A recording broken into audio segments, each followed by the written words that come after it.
most important voice of all, yours. Big Red Overreaction is presented by Equitable Bank. We take banking personally. And by No Name Nutrition. Live a better, healthier, more natural life. Get on the line now at 402-951-1620 and sound off on Big Red Overreaction. Live on 1620 The Zone and 1019 The King. Well, there we go. We've got one in the books, and TJ Lateef is a winning quarterback at Nebraska, playing in front of his hometown. He and Nico Iamaleava, yes, that's how you say it, kids. Don't mind what Devin Gardner was saying tonight. Both played out of their minds this evening. Without either of those two, this might be, well, no, Emmett would have still found a way to score by himself. Yeah. But this is certainly a night where the quarterback shined. And for Nebraska, a much-needed win coming off of what happened last week. I'm John Bishop. He's Matt McMaster. We are Big Red Overreaction, brought to you by Equitable Bank. We take banking personally. By No Name Nutrition. Live a better, healthier, more natural life. Also brought to you by Dingman's Collision Center and Mechanical Repair, Prairie Flower Casino, Play Longer, Win More, and Peerless Energy Systems. Your local compressed air systems experts. Matt? Yeah, they made it close, but Nebraska always makes it close. Yeah, look, at least it wasn't a collapse. Like I don't think they were like tripping over themselves or anything like that. I think it was just kind of the normal progression of football of, okay, they had, two drives where they didn't get far enough to kick a field goal, but they ended up making two good punts, right? They put them at the 10 and then inside the 10. On both those possessions, and then UCLA was able to make a couple of good plays. But I think the more important story is that, because this season, John, we're always predating stuff on the past, right? Like what would the Huskers of the past do compared to what the Huskers of now did? They ran a proper 5-minute offense. Like it was impressive. Like they got the ball. They knew that they couldn't give it up. They ran the ball effectively with Emmett Johnson. They completed passes when they need to with Lateef. And they closed out the game. And overall, I think that, Gary and I talked about it a lot through the week. What would the kind of play calling progression look like because of the increased athleticism of TJ Lateef? And I think the actual progression of things in terms of what Dana was calling, what he was following up play calls with the previous play before that, I thought it looked great. I thought the offense looked really, really good. And I was super impressed with TJ Lateef. I didn't think he would be as poised as he was. He was poised. I mean, he was ready for the moment. He responded to it big time. Well, and you know what? I've been a pretty big Dana critic. I'm not a huge fan of how he has called games this season, but I honestly thought he called his best game of the season. It certainly wasn't,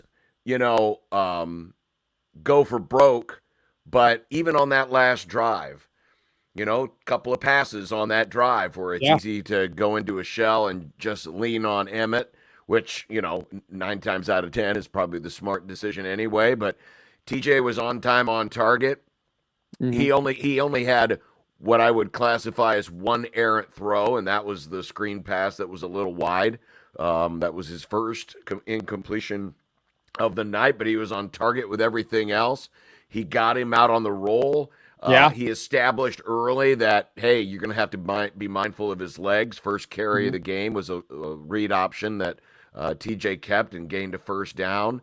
I thought it was a very, very smartly called game and a very well executed game. And TJ Lateef now has iced his name or cemented his name as, a true fan favorite right now. Yeah. And so I guess we can label tonight's edition of Big Red Overreaction for all the Teefies, the I Told You So edition of Big Red Overreaction. I look forward to the overreaction tonight. Let's just put it that way. Well, here's the thing. I think it's not maybe so much an I told you so, but it is hey, Dana, it was very clear that Dana called a different game based on who he had under center. And sure, and you should.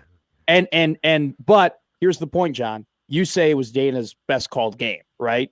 you can make the argument because of TJ's abilities and the things that he's able to do, it made it easier for Dana to, like I said, kind of have those really good progressive play calls, right? The ones that stack on top of each another. Like I loved it when it was in the second quarter and they ran Emmett right up the middle, and then the next play they ran something that looked similar, and then TJ pulled it and he ran to the outside, right? And it completely fooled UCLA, and they crashed in on Emmett, and then TJ was able to get a nice gain. That's something that Dana hasn't been able to do with Dylan, and so I think that's, if you want to say I told you so, TJ made Dana's life maybe a little bit easier from a play calling perspective, or made Dana look better from a play calling perspective. I could see that. Well, it's always going to be easier for a play caller when you're playing with 6 ball carriers instead of 5. Sure. Right? Sure. Great point. And that's what you had tonight. A running quarterback, a mobile quarterback makes you play a little more honest on defense. And listen, I'll throw this out there right now because it is the truth. UCLA is probably the worst defense Nebraska's seen since we saw Houston Christian and Akron. But that does not diminish how good TJ looked. Again, every throw, save for one, was a good throw. Every decision he made was a good decision, or at least the ones I could tell. He looked poised. That was one thing I was most concerned about was he's making his first start. He's back in front of his home crowd. He's back in front of family. You're going to be amped up. How are you going to handle the moment? And from the very beginning, he handled the moment with a lot of poise and a lot of maturity. And just he looked like a natural out there. And I'm not here to proclaim that, TJ Latif's going to be the next great quarterback at Nebraska. There's a lot of tests to come. Penn State and Iowa will certainly have something much different and much more challenging than what UCLA brought tonight. But we've seen something. We've seen something here out of TJ that, you can actually now write down and say, well, look, he's now played the Power Four. He's won against the Power Four. And, say for a trip last week by Emmett, who knows what would have happened last week. TJ Latif acquitted himself very, very nicely tonight. 13 of 15, 205 yards, 3 touchdowns, no interceptions, an almost perfect night. And another thing too, and look, I'm glad we're giving TJ his flowers because, like you said, I loved how poised he was, and he made some big plays, and we'll talk about that later in the show. And he showed some attributes that I didn't know if he would have because of his inexperience, because of his youth, but he had them, and that was great. But this is also the Emmett Johnson game. I mean, Emmett was absolutely incredible. 1,000 rushing yards on the day. 1,000 rushing yards on the season. Jeez. Before he entered this game. And then you had to add on the 197 receiving yards he had throughout the year. But John, I got a quick little stat for you. So EJ entered the game today as the leading rusher in the Power 5. Behind him are Ahmad Hardy, Jeremiah Love, and Justice Haynes. Okay. Can you name what those 3 running backs behind Emmett Johnson all have in common? Are they all seniors? They all are running behind offensive lines who are on the Joe Moore Award watch list. Oh, well, there you go. Those 3 guys. Emmett Johnson is rushing for more yards than all of them, and he's running behind an offensive line that has been really good in the run game as of late. But he is, man. I've always thought that he could be good. I was banging on the table for him maybe last year when people were doubting him and whatnot. I didn't anticipate he'd ever be this good. I never thought that he would ever be the guy in a Big Ten game where you're going to go, you have to give him the ball. You have to give him the ball. You're going to pin all your hopes on him and behind him. And they did it again tonight, and he was absolutely incredible. 402-951-1620, Jay Stinnett Contracting Hotline. Before we get to the calls, and of course Matt Rule is coming up from Los Angeles. We'll air that for you as soon as it goes live. I said it on Friday, and I feel even more strongly about it today. Enjoy Emmett this season while you can. because I don't think you're going to see him in Nebraska colors next year. I think the NFL is going to be calling for Emmett Johnson next year. He has become that good, and Yeah. with a low odometer reading on his carries, he really doesn't have a whole lot more. I mean, he could stop playing right now, honestly, and I don't think he has a lot more to prove. That somebody in the NFL will take very kindly to him. Now that won't be Emmett's way; he'll play the season. Sure. But I think the chances of Emmett Johnson leaving early for the pros has gone up considerably in the last 3 weeks. He is he's just tremendous. Tonight, 31 touches for 232 yards. Jeez. 129 on the ground, 103 through the air, and 3 touchdowns. So enjoy him. I would look about 3 weeks ago. It was brought up, hey, he could go in the draft, and I was thinking, okay, maybe he'd be a 5th round guy or a 6th round guy, and maybe you could have the conversation of. And this is, by the way, this is before he had a couple of really big performances, right? And I'm like, maybe you could have the conversation of like, hey, Emmett, if you're a day 3 pick, maybe you come back to Nebraska and you try and up your stock, and we'll give you a ton of money, and you'll probably make more money being in college than you would in the pros. These last couple of performances, John, have made him a borderline, and maybe not even borderline. I mean, he probably is just straight up a day 2 pick now, and it's just one of those things where he also fits the mold of where the NFL is going in terms of just having as many guys being able to do as many things as possible on the offensive end. And there are offenses across the league that are just licking their lips thinking, oh my God, we can get this guy in maybe in the 3rd or 4th round that not only is a really good runner and can hit a hole hard, it is incredibly shifty, but also is an incredibly capable pass catcher. I think that Emmett is a guy who is kind of made for the pro game in a way. And so I don't disagree with you at all. Like these next couple of games, like watch him and enjoy him. And because he's incredible, man. He's awesome. He's so we can certainly dig more into that as the show develops. But let's go to the phones. The Jay Stinnett Contracting Hotline, 402-951-1620. And Duncan will go first tonight on Big Red Overreaction with Matt McMaster, and I'm John Bishop. Go ahead, Duncan. Hey, guys. Thanks for having me on. Like you just said, Emmett being back another year is a long shot, but we need to open the checkbook if he wants to come back. And if he doesn't want to come back, we need someone to replace him. 230-plus yards of offense. Nebraska has not had a 7-game wins in a season since the Obama administration. So this running is a big deal for us. And if not Emmett, we need someone to do the same thing for him next year. Thank you. Well, that'll be the challenge. Yep.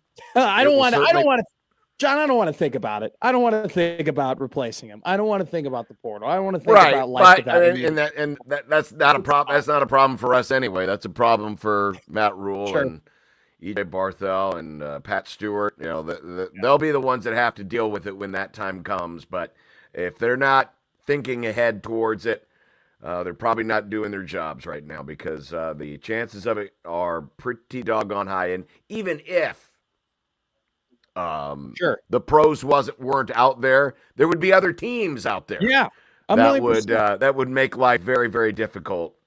Make a decision very, very difficult for Emmett Johnson.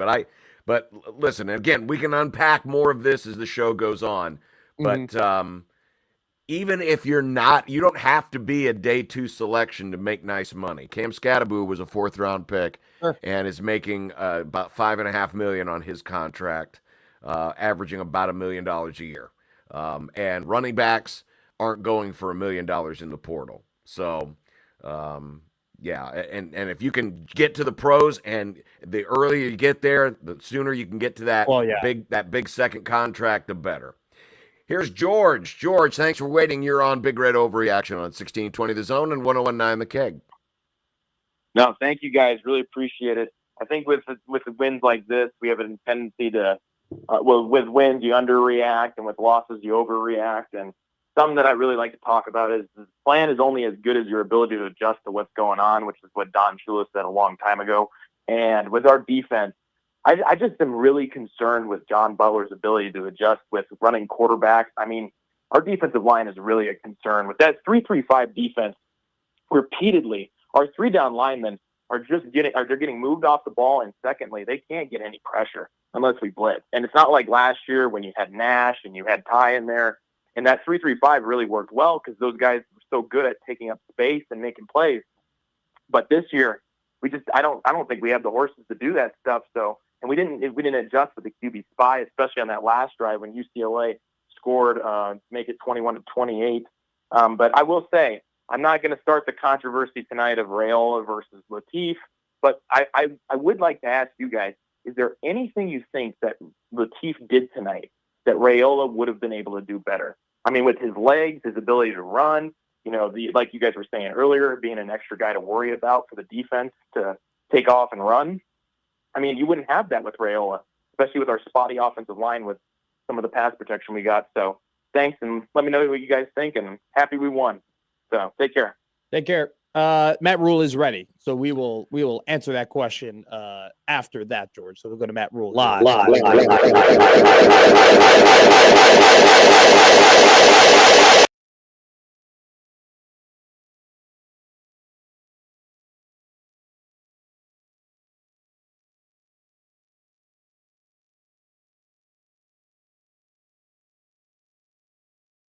Let the girls come.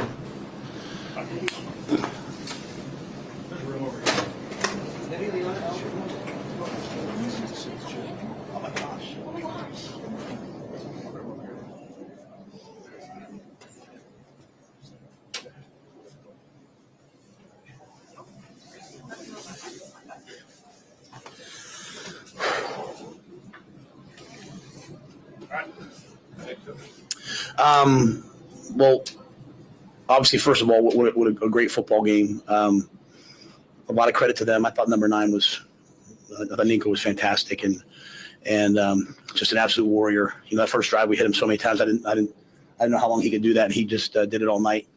Got a lot of respect for him. I got respect for Tim and what he's doing. But for us, to get our third, win on the road to come off of how hard last week was. That's why I wanted my daughters to walk in. Last week as we were walking the press conference, Vivi was like, I'm walking in there with you. So, I wanted her to see the good ones too. And I just can't speak enough to our guys. They're battered, they're beat up. It's been a long, hard season. We have a bunch of guys, back home, and yet they went out there and they competed. It wasn't perfect, but it was really good, and I encouraged them. I thought about all the, I saw the injury report tonight and all the guys that are out. Obviously Dylan's out. Gunner's out, Teddy's out, and you go all the way back to like Janirin and all those guys. Just how many guys have fought for us this year, and how much we care about them. I encourage them all just to send a text to those guys. I mean, Dylan was texting me before the game, like, hey, I got my call sheet in front of me. Make sure we do this, and this. So, just blessed to be a part of a team that has that type of character, and I just have to praise TJ. That was just fantastic. And if you have any idea how we feel about him, I mean, at the end of the game on the line, we're throwing the football. I mean, a lot of people wouldn't do that, but we're doing that. And it's because he's earned that. It's not something I don't believe you give people confidence. They earn it and they deserve it. And he has practiced hard all season long and worked hard all season long.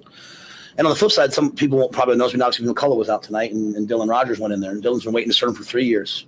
And, just kind of an old school kid, like doesn't come in and complain, just works hard on specialty teams, played 9 plays last week and did pretty well and went out there and played the whole game tonight. So really good to see guys stepping up late in the season, developing, not trying to take the easy way out. And that was a great team win. And anytime, obviously our O-line, sometimes they bear the brunt of some things, to go out there with, how much time we got the clock ball left, like 6, 7, 8, 9 minutes, whatever it was at the end, 5 minutes. But to be able to run the clock down and take a knee on someone else's field is really hard to do in the Big Ten. And so I thought Emmett was outstanding. Just really proud. So I'll answer your questions. What was the week like for TJ, just getting him ready? What were the main things that you wanted to build around his strengths? Obviously there were a couple of zone read type plays that were in the game plan, but not a ton. I think that where you saw that impact was the first play of the game was a zone read. So a team like UCLA that wants to come out and play man, and what people have been doing against us is playing a lot of man and pressuring.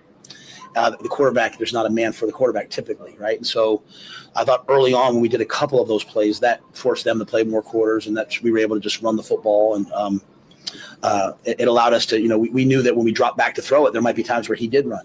And but that would be a weapon. And so we didn't change anything really. I mean, we kind of took the plays we thought would work versus UCLA, and also that we think he does really well, and let him rip. And there wasn't a time where I thought he was not on time or trying to do too much. I mean, we kept calling play action passes, and he was checking to the run. And I mean, just something mature, really mature version of a young player. You guys had that long break after the first touchdown.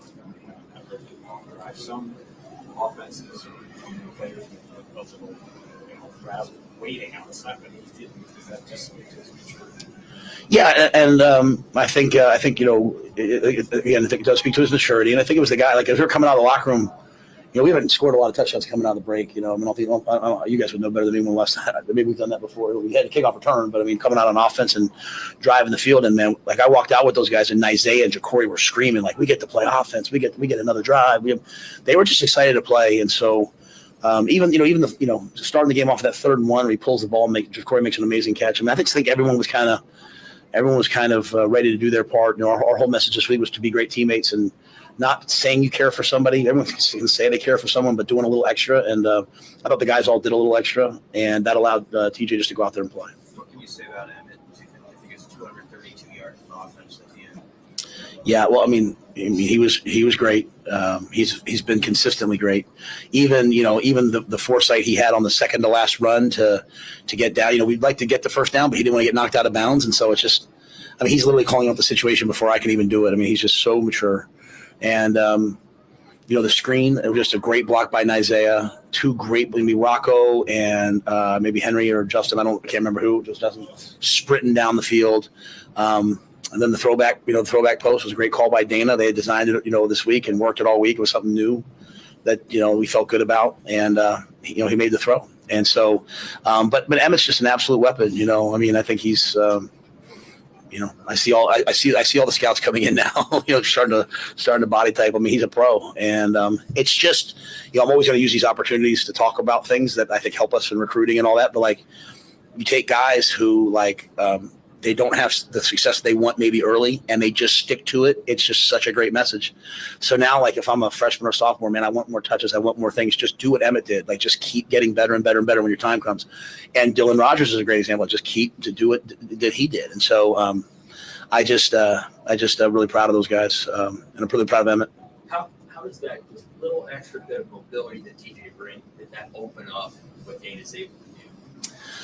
Like I said, we call the same plays. It's just a matter of there were a couple of times where we took it. Like we called a play action pass shot early on, and they split the thing, and he ran for yards. I just on the flip side, I mean, literally, we're in the huddle, and we're like, their whole offense is the quarterback running. I mean, like we were doubling people and bracketing people and playing great coverage, and we got a couple sacks, and we had a couple more that we had them in our hands. But just college football, the quarterback who can pull it down and run makes it really difficult, as long as they can also throw it. And I think that's one thing with TJ.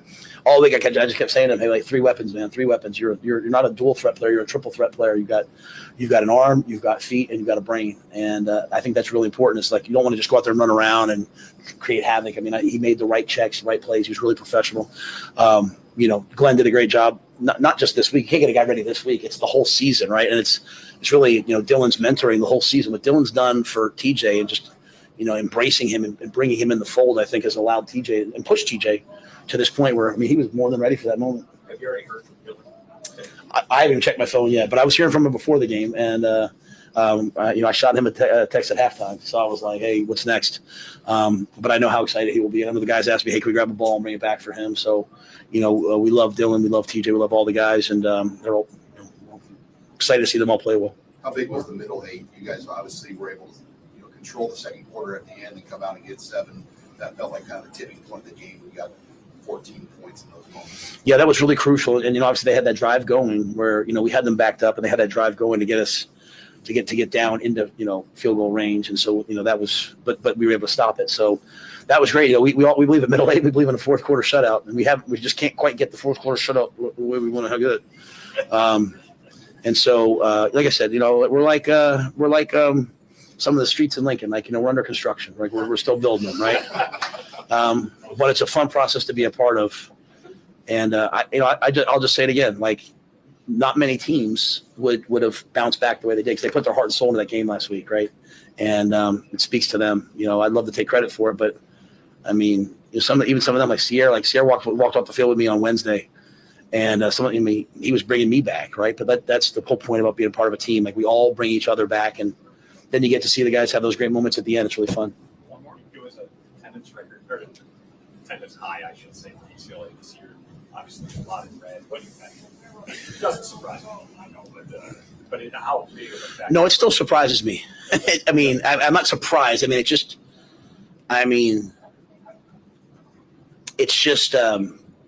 it's so impressive. It's so amazing.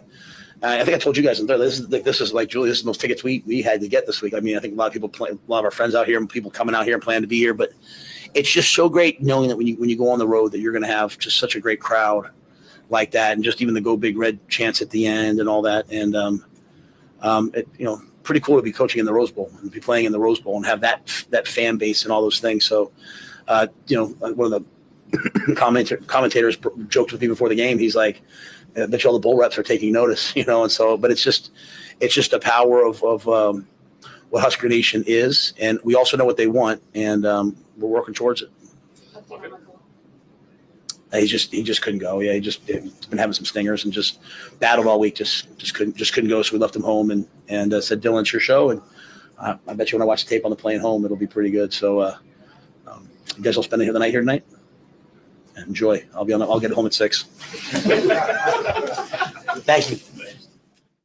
That was Matt Rule after Nebraska football's 28-21 victory over the UCLA Bruins on the road. Don't go anywhere. Big Red Overreaction is going to be rolling into tomorrow, as it's still today. We will be taking your calls coming up next year on BOR and 1620 The Zone.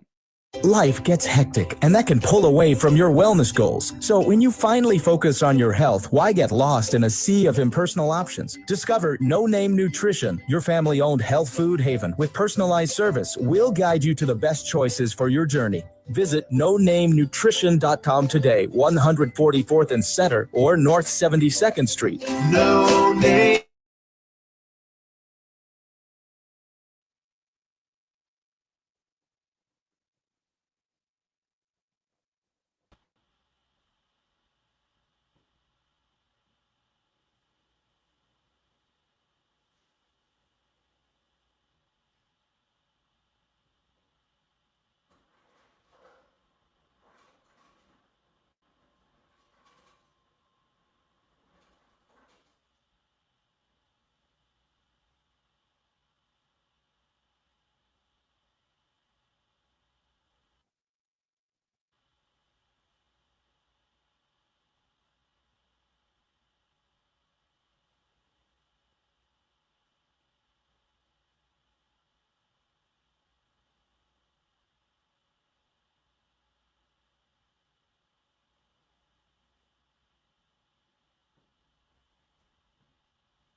Back live here for Big Red Overreaction on 1620 The Zone after Nebraska picks up a 28-21 victory. TJ Lateef makes his first Power 4 start of his career and leads the Huskers to a 7-point victory in their 7th win of the season. The first time since 2016, Nebraska will go to a bowl game with 7 or more wins, John Bishop. They will. They will be in a bowl game with at least 7 wins. There's 2 more opportunities to get to 9. Certainly that'll be a talking point, but maybe more importantly, Nebraska's finally going to get another idle week. This was a long 5-game stretch. Yes, it which, took a toll on this team. You heard from Matt Rule. Dason McCullough did not make the trip. He was out. You wonder how much that affected things up front. I thought for the most part the defense played well when it needed to. I mean, that without Nico, UCLA was not going to move the football. We knew he was going to be a load, and we knew it was going to be difficult to contain him. And I'm trying to remember back to the call we had before the Matt Rule press conference. Sure. I believe it had something to do with, the 3-man fronts and covering the quarterback. Yeah. Listen, Nico made a lot of those plays all by his lonesome. He is a load to bring down. He's also very slippery, and that's just what he does. That is the strength of his game. If you watched him last year at Tennessee, you saw a lot of the same stuff, and he's been that way the last few weeks for the most part for UCLA. So give the man his flowers as well. Yes, Nebraska's got issues covering a running quarterback. A lot of teams have an issue covering a running quarterback. And I thought outside of that, I thought Nebraska's run defense was pretty good tonight. And, the pass defense was its usual, very efficient self. Yes. Well, a funny thing you bring that up, John, his ability to use his legs. I am subscribed and read a lot of Todd McShay stuff, right? Just because I love the NFL draft. And he did a little feature on Nico this week and was like, this was a guy that after the first 4 games of the season, a lot of people forgot about. But as you mentioned, because of his ability to move, because of his legs, because of his ability to not only just make plays in the run game, but also make guys miss in the run game. I mean, how many times? I mean, he's a big quarterback, and he was making smaller, quicker, twitchier guys, kind of look foolish out there. So, I mean, he was impressive, but overall, what did you say? When they needed to, right? There were 2 third down and short plays in this game where Jerry Neuheisel decided, all right, we're going to run the ball with Nico, and they stopped him. And they stopped him dead in his tracks, and they forced UCLA to punt the ball. To me, I mean, that was the defense. Was it perfect in the run game? No. Is there still some issues at times with bringing pressure? Sure. But today was a big moment for them. And when they needed to get those third down stops against Nico's feet, they were able to do it. I thought it was impressive. The 4th down stop in the second quarter was what turned the game. Yes. And I know people don't like to hear it, but it's very much an NFL-like game. You get that one key stop, and that turned the game. That allowed Nebraska to get the 3rd touchdown, go into halftime with a 21-point lead, then come right out. Sean Callahan asked the question about the middle 8. For the first time in a long time, Nebraska won the middle 8. They played better in the 3rd quarter. Matt Rule was lamenting the fact they didn't get the 4th quarter shutout, but Nebraska did some things tonight that we haven't seen them do much of this year, certainly not against the Power 4. The show is brought to you by Equitable Bank. We take banking personally. No name nutrition. Live a better, healthier, more natural life. Supporting sponsors include Dingman's Collision Center and Mechanical Repair, Prairie Flower Casino, Play Longer, Win More, and Peerless Energy Systems, your local compressed air systems experts. Let's get back to the phones now because it's callers the rest of the night. And John has been waiting the longest. Hello, John. Guys, long-time listener, first-time caller. All right, let's talk about football. The fun game, big win. Yep. Gotta say, John, are we ready to have the conversation? Because I know some of the other callers won't go there. I'm going to go there tonight. Let's talk about TJ Lateef. That felt a little different, didn't it, than the last couple games? I believe did we take a sack this game? I don't think we did. That feels different. No, Look, all joking aside, I Raiola's going to come back next year and do his thing, but there's got to be some sort of macro, ideology about how the offense is going to run going forward. This felt different than the last couple games, and I don't know why. Maybe that's just because the quarterback's more mobile and he's +1, in the running game. I'm not sure, but I think there's something there that maybe it's not the conversation about the specific quarterback, but there's probably a conversation that that's the way it should look and feel going forward. Because to be honest, this season was really like we had expectations for it to go a lot different, and the offense has been one of those things that's been a little underwhelming. Last point, the defense, I know somebody pointed it out earlier. I was watching these quarterback runs over and over. I've been watching football and drinking Busch Light out of the tap all day, and I'm watching Iowa's quarterback in these designed runs all night. And I do worry when we get into Penn State and Iowa these next couple games that, man, it might get a little ugly if we can't figure something out there. So I don't know if if that can be schemed up or if you need the guys. But fun night. Let's take the win, guys. It's Sunday morning, so let's enjoy. John, appreciate the call. By the way, if anyone's on this video stream saw me laughing, Sam Houston just blocked a punt and returned it for a touchdown. And with 8:29 to go, 0-8 Sam Houston, the Fighting Michael Severes, lead Oregon State, PAT pending 20-17. It's the only game left on this night. So, wow, that would be some win if Sam Houston went on the road and won it. That'd be wild. On the CW of all places. On the CW. Listen, there's plenty of time to talk about quarterback controversy. I would just ask, as much as we have given TJ due credit, 2 weeks from now is going to be a much different test going to Happy Valley. Yes.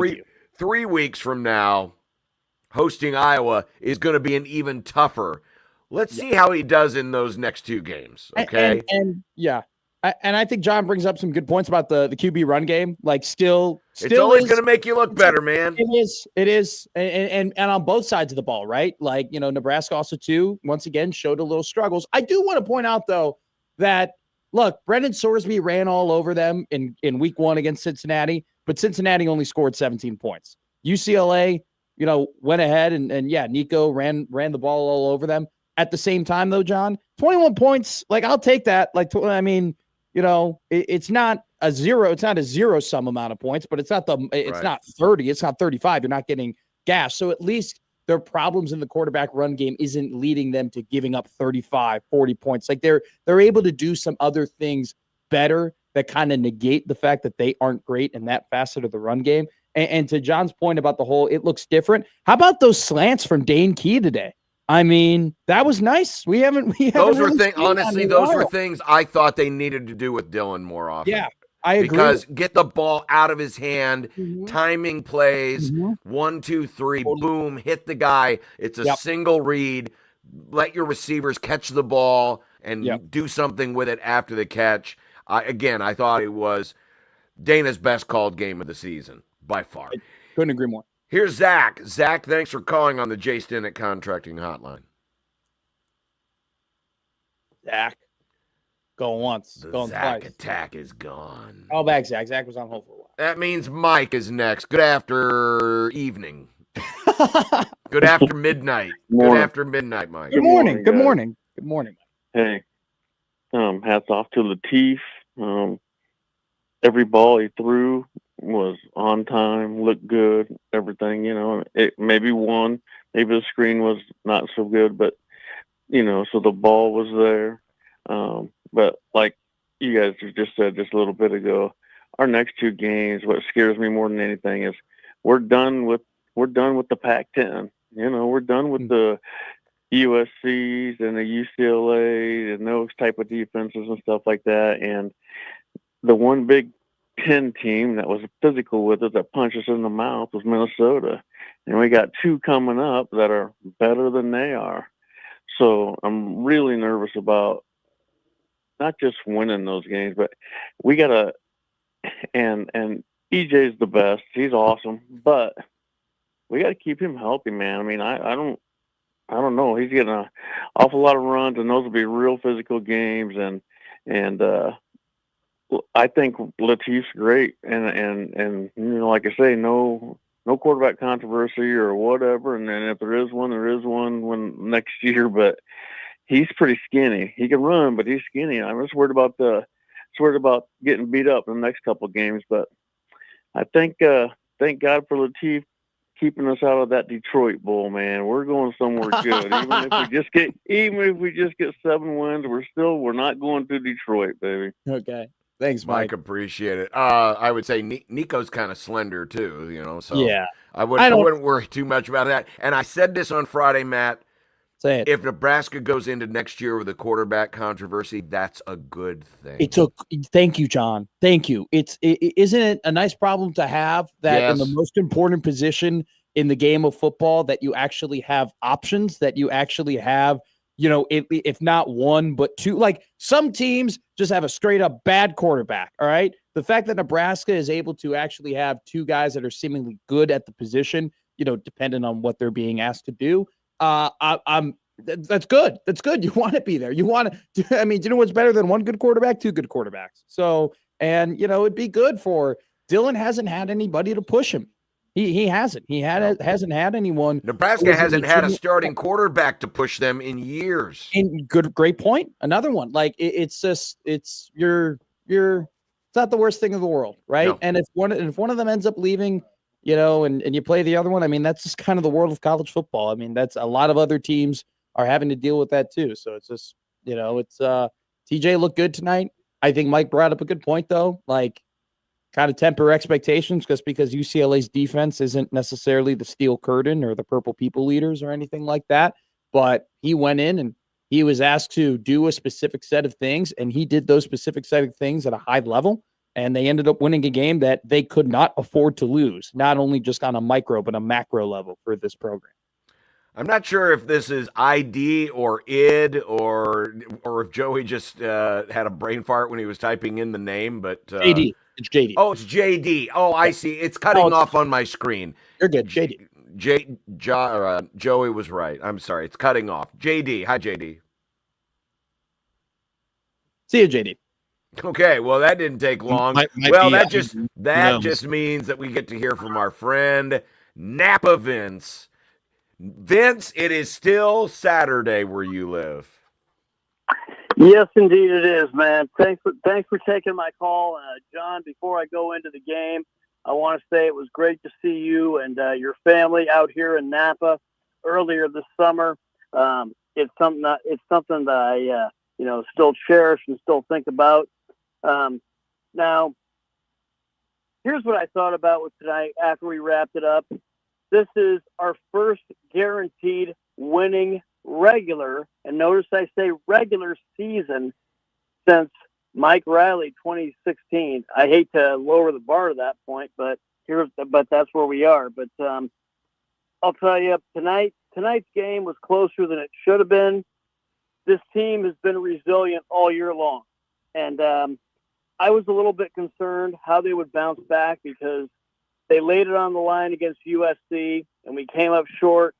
They were going to have to travel 2 time zones and in a night game, no less. And this team came through, and I thought Dana had a good game plan with TJ and EJ. Well, TJ and EJ, that's a good rhyme right there. And defensively, for the most part, it was bend but don't break. And you're right about that second quarter stop. That was the key because it made UCLA chase points all season long. It wasn't pretty to watch, but at the same time, though, even though this team isn't the prettiest watch, I enjoy the fact that they're learning how to win. And the biggest concern that I have now that we're going into the bye week is, and Matt Rule has said this on more than a few occasions, is how can we handle success? Well, if I'm Coach Rule and if I'm the coaching staff, I stick a cleat up their ass for 2 weeks and make them prove that they can handle success. But you want to know something, fellas? We got a game in Happy Valley 2 weeks from now. And you want to know something else? I want to make it Unhappy Valley. all these media rumors had them wanting to take our head coach. You know what? You ain't taking our head coach, and you ain't taking this season from us. It's time to attack the bye week with bloody knuckles. And then we go into Abernathy Valley and kick their ass with bloody knuckles. Let's go! And there it is. That's awesome. Our good friend Vince. Thanks, Vince. Always great to see you as well. We don't see each other enough, but there we go. Can you say that a little bit more excited, John Bishop? Come on, that was no. way It's 12:04. It's way past my bedtime. It's I'm about to crack a beer, man. This is the most. Well, go. Tell you what, we'll take a break. You go crack a beer, and we'll take more of your calls. We got Greg, we got Nate, we got Clyde, we got Blake, we got room for you.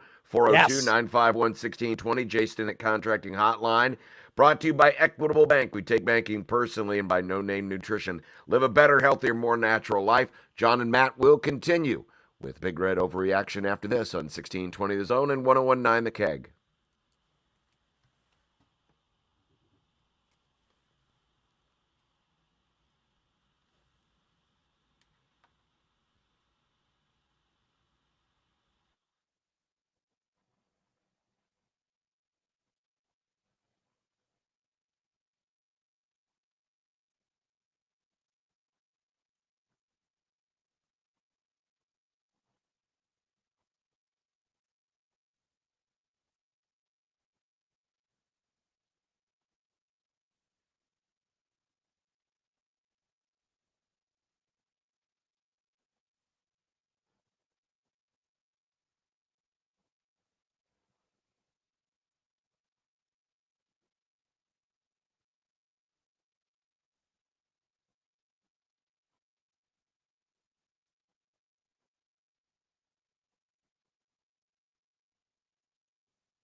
Now back to Big Red Overreaction, presented with limited commercial interruption by Equitable Bank.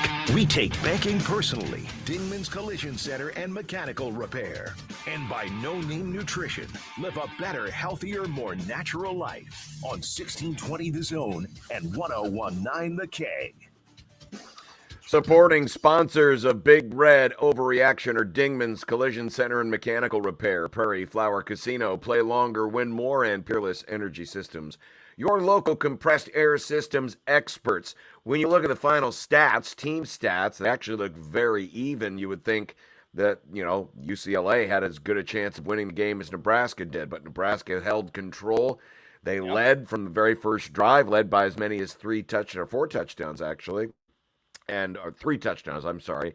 And despite the fact that UCLA scored the last 14 points, it was of no circumstance. Nebraska got the 5-minute drive when they needed it at the end TJ executed a couple of good passes. Emmett Johnson did the rest, and Nebraska is now 7-3 as they defeat UCLA 28-21. It is still 21-17 Sam Houston with 3 minutes to go. The clock is running, but Oregon State's got it at the 45 of Sam Houston. Sam Houston has never started a season 0-9. Now, of course, they are now an FBS school. They used to be FCS. So the challenge is on, but can Sam Houston get a win and avoid going 0-9? The drama builds, and so too do the calls and the overreaction with Clyde. Good evening, Clyde. Welcome to the show. Oh, man, we come back from break to nothing? We get nothing? Nate, you're next. Hey, guys. I just want to say thanks for taking my call. I don't know if it's been talked about. Should have been, but we should enjoy Emmett Johnson for the next, 3.5 games, because I'd be shocked if he's here next season. And team looks great with TJ. I hope that just means good competition when Dylan comes back. And lastly, December 7th, John, Nebraska's going to beat Creighton basketball because there's no chance they're going to beat them. Have a good night, guys. Had to get that one in there. Whatever you say, son. Hey, Rink Mass got a triple-double today. Was it? Were they playing Fremont Bergen? No, they were playing FIU. Okay, well, that's good. Good for Rink, by the way. It's a great comeback story for him. Great comeback story. Yeah, I think we will have a chance of this being a very competitive game because usually when Creighton wins, they win by 30. Last year, Nebraska controlled that game the whole way.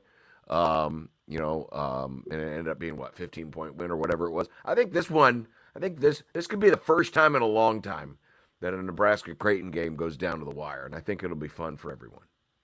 I think it will be, but you know what our callers' minds are on to, John Bishop? They are on the mind of the fact that Oregon State has outgained Sam Houston like 430 to 170, and yet they're losing. They're losing. John, nobody is paying attention to that wretched game on the CW, all right? All they want to hear about is the T-fees. All they want to hear about is Emmett Johnson. We've gone through about 6-7 calls, and we have not had one T-fee call in and say, I told you so. I told you should have been started from the beginning. If we would have played against Minnesota, we would have won by 60. Don't bury the lead, John. Let it happen organically. Blake, do you have it for us? Blake? Matt. Hey, Blake. First off, I'd like to thank Tommy Frazier. He's had a great time on the show tonight. Okay. Peterson tweeted, Dylan is walking to the portal because he can't run. Breaking news there. But seriously, Holgo called a great game tonight. What changed tonight from when Dylan was the quarterback?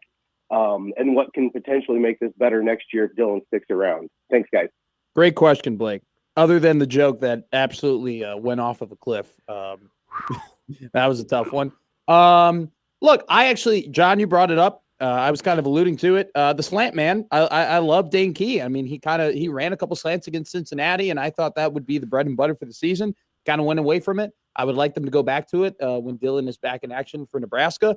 And, TJ had a lot of success in the rollout game, and I loved how they used the rollout game with TJ, not just actually rolling him out and throwing, but then they did that great play on the wheel route touchdown, right, where they rolled him out, they faked it, he planted his feet, he threw it back. I think that's something that Dylan could do as well. And so if we're talking about things that maybe, if Dylan comes back, what could Dana integrate in the offense? Those are two things that I see immediately. Well, we talked about it after the Maryland game. Yeah. I thought they should have been getting him out of the pocket and rolling him more, talking about Dylan. And we saw it work very well with TJ. I thought TJ threw the ball exceedingly well, whether he was on the run or, straight back in the pocket. The game was simplified to the extent, I know they kept emphasizing on TV, and Matt Rule talked about it, but they made it easy for him. There weren't many. Yeah. First of all, you're usually playing from ahead. I mean, I don't know what Nebraska's average yards on first down were, but great! I can look at that. But they were playing ahead of the chains all night long. They were playing ahead of the chains. And when you do that, it just opens up everything to your offense. Yeah. And it allows you a whole lot of freedom. Nebraska was rarely in second and long. If they faced a third down, it was very rarely a third and long. They converted their first 4 third downs. And of course those were all scoring drives. When you're playing from ahead like that, the playbook is your oyster. Sure. You don't have to, the drive that they got stopped on that forced the first punt was, I think, the first time. Yes. They faced a third down and 8+. And it was the first time, I think, too, where they faced the second time they punted, right? That was another time where what ended up happening is it was 2nd and 13, right? And so they had a negative play on first down. And we've seen that kind of be a pattern, John, with this team, where if they don't do well on first down, then they kind of become predictable on 2nd and 3rd down. And I think back to that Minnesota game where Emmett had 16 runs and 14 of them were on first down, right? So it's one of those things where, yeah, you're right. If this team, the key really has been a lot of the season staying ahead of those sticks, and UCLA did a good job of doing that as well. Nebraska just did a better job on those short yardage situations on 3rd and 4th down. Here's the first down numbers: 6.7 yards per play on first down. I mean, that's going to win you football games. 3 for 3 for 56 yards. They averaged 5 yards on the ground. They made 5 first downs on first down. And that's 2.5 yards better than what UCLA did on first down. And a lot of people thought, oh, well, they were always in a good spot, staying ahead of the chains. Nebraska was 2.5 yards better than UCLA was on first down. When you're playing like that, it's so easy to call a game. It really the world's is. your oyster. Jay Skirtod. Hey, Jay Skirtod. How's it going, Matt and John? Good. Going great. Yeah, no, congratulations on Nebraska, in the victory. And it looks like we came out unscathed as far as an injury perspective, et cetera. Not to get nitpicky, but I still kind of question some of the in-game coaching, if you will. The timeout before halftime didn't come back to bite us, but it easily could have. And so taking that timeout, thankfully, didn't cost us anything. But I think there's still some questions to some of the in-play callings. Want to get your guys' thoughts on that. Well, first off, Todd, I didn't have a problem with the timeout because it was 2nd and long. And then Nico made another play, and it turned everything around. I got exactly why Matt Rule called the timeout, because he was trying to save time for what he would hope would be a 3-and-out, get the ball back, and try for another score. No problem with that timeout. The only problem I had was challenging an obvious play where Nico was 2 yards behind the line of scrimmage. That's the only one that could have come back to bite them. Thankfully, again, they had the 4-minute drive at the end of the game, and that was wiped out. That was the only one I had a problem with. The first half one made a ton of sense because you're trying to get the ball back. You want more points before halftime. And unfortunately, defense gave up a big play on 2nd down, and that kind of changed the dynamic of it. So, I didn't have a problem with it. They also did call a timeout with 11:53 to play in the 3rd quarter while they're on offense. So that was another one of those, okay, that was interesting, whatever. But the challenge was absolutely egregious. On the official TO counter, by the way, and Gary and I have gotten in, I don't know if you know, we have both made picks on this Matt Rule timeout game that we're playing, with how many of the remaining 24 he will take and how many of them will be questionable. 5 total timeouts were taken tonight. 3 of them were considered to be questionable by the public. So we are off to a roaring start in our Matt Rule timeout competition. Nice. Oh, God.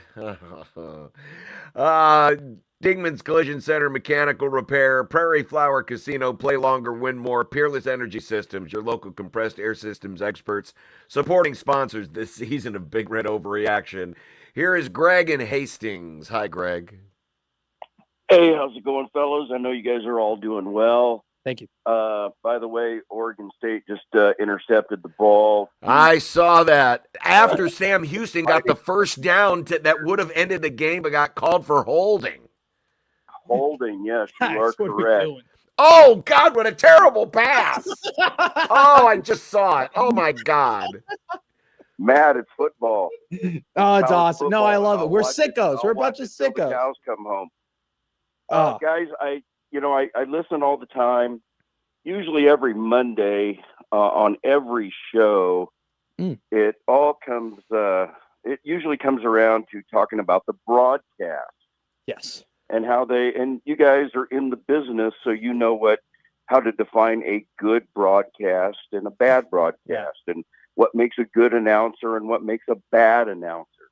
I'm not in your world that way, but I can tell you tonight, that was awful.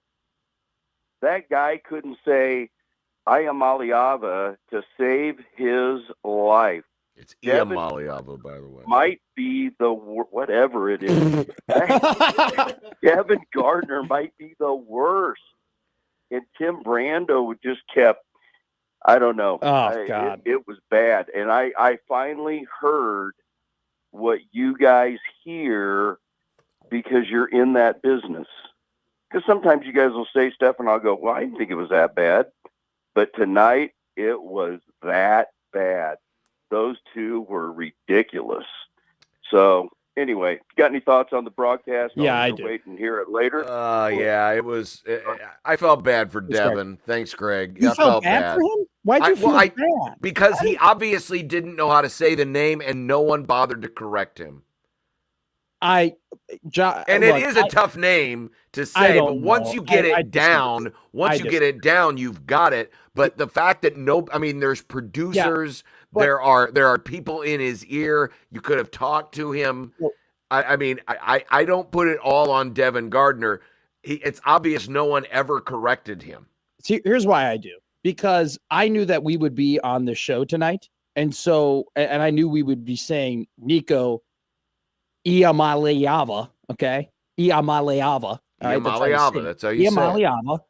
You go on, I went on to UCLA's roster, and I clicked on Nico's name, and it has a pronunciation guide, and him saying how you say his last name, Iamaleava, right? And so you should, as a broadcaster on Big Fox, who's, in a big role, you should be able to go on the UCLA roster like everybody else, look at the phonetic pronunciation, and go ahead and know, all right, this is how I say this guy's name. And so, I don't know. I mean, I agree with you. Somebody definitely should have gotten his ear and said, hey, Devin, this is how you see it or how you say it.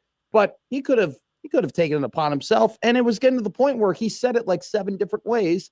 And, it is a little disrespectful to keep butchering a guy's name over and over and over and over again. So, and I thought Brando, but this is what Brando does. Brando just goes on a bunch of rants, and Tim Brando loves himself Tim Brando. He loves talking about him, So Tim Brando was making references that were too old for me.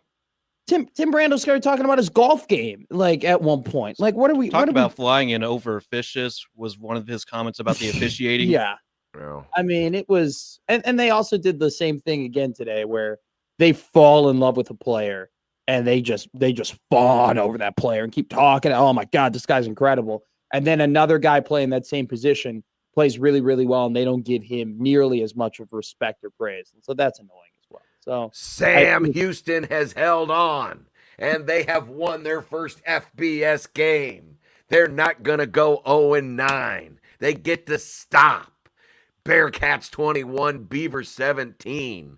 And now there's no more football left. We've outlasted the football Saturday. There's still San Diego State and Hawaii. Have you not cracked open your beer yet?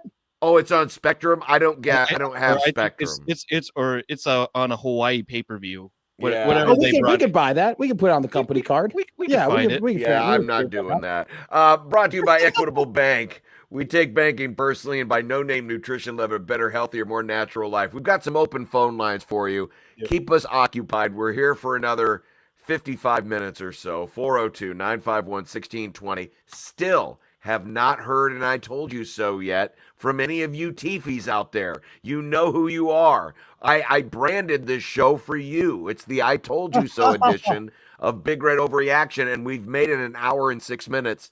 And no one has yet said, I told you so. So maybe the Tiefys are so drunk right now with joy and exaltation that they collapsed in on themselves. Are you getting there? I'm drinking Stibbs wanted to see it. I'm drinking a cross-grained Bernstein beer right now. You having it? I'm drinking a cup of water. No, have a beverage. Come on, John. The Huskers are going to the Bad Boy Mowers Pinstripe Bowl this year. They're at least going to go to something that's a little bit more above that pay grade, my man. Definitely not the Duke's Mayo Bowl. Yeah, that North Carolina guy. You got to get a new shtick, loser. I don't know. I think the Duke's Mayo Bowl is still very much on the table. Joel, Jake, Midnight Joey, and more. 402-951-1620, Jay Stinnett Contracting Hotline. We will return right after this on 1620 The Zone and 1019 The Keg.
Big Red Overreaction is live, featuring the most important voice of all, yours.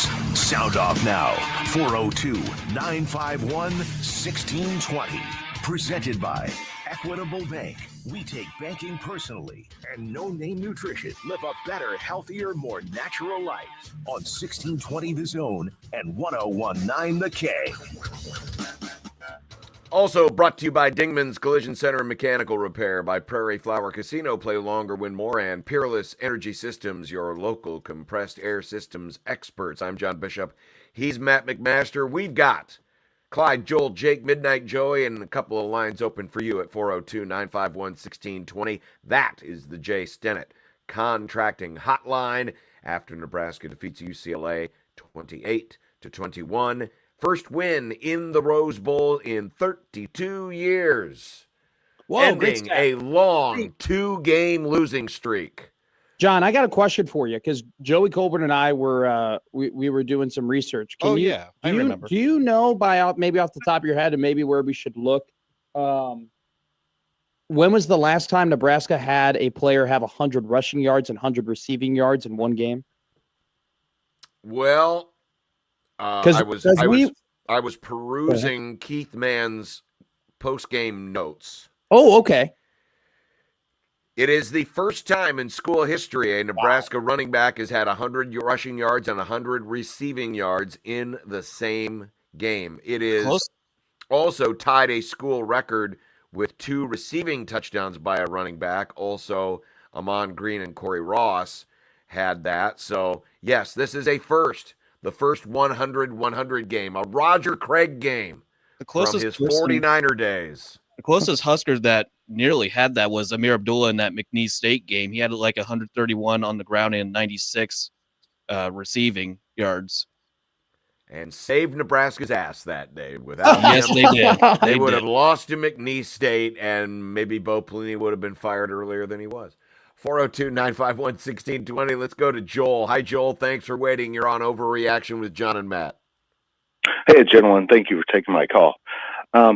While I agree that Emmett Johnson is obviously the MVP of the game, it seemed like something else was quietly happening, and I need help verifying.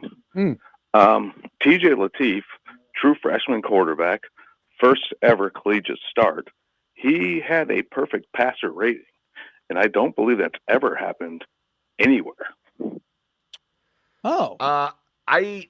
What is a perfect passer rating in college football? Perfect passer rating is 158.3. Yeah, and it's based off of that's the NFL. Completed. That's the NFL. That's the NFL. Yeah, but still, it still is a metric we use in college. So they don't use that in college. Technically not. It's not on I don't think it's on the score sheet, but they go ahead and you can convert it. On the official stat sheet or not official, but the stats monitor that we get from all the schools, his rating was 267.5. Yeah, it's a different rate. It's a different rating system. Okay. So one doesn't follow the same as the NFL. No, it doesn't.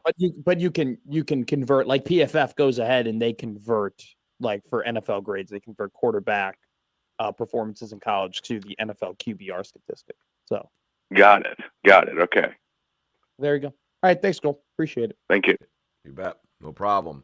13 of 15, 205, 3 touchdowns, 0 interceptions. Also rushed 5 times for 31 yards. So he accounted for 236 yards, and Emmett Johnson accounted for 232 yards. Now, of course, some of those yards overlap because obviously Emmett's 103 through the air.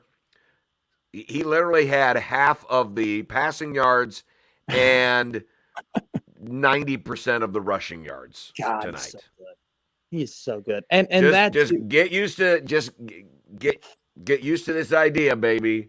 He gone next year. Yeah, he's got to be. He gone next year and should be. I mean, he is. John, you brought it up. You can't put too much mileage on yourself in college, and you got it. And it's a race to the second. There's nothing to prove.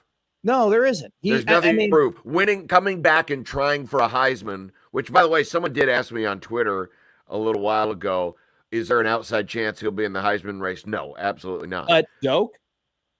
Oh, yeah. Oh, absolutely. Yes. National awards, All-American, absolutely. I mean, if you're the best running back in the Big Ten, you're going to be up for all of those. So, yes, those will be on the table, certainly. But in order to be a Heisman winning running back, you got to threaten. You got to be like Jensen was last year and threaten 2,000 yards. Yeah, and average like 8 yards or 8 yards a carry. And you do that, and you still lose to Travis Hunter. You know? Correct. Like it's ridiculous. Yeah, it's a different award than it used to be. Much different. Here's Midnight Joey. Hi, Midnight Joey. Joey. Yo, John, Matt, how you guys doing tonight? Doing great, man.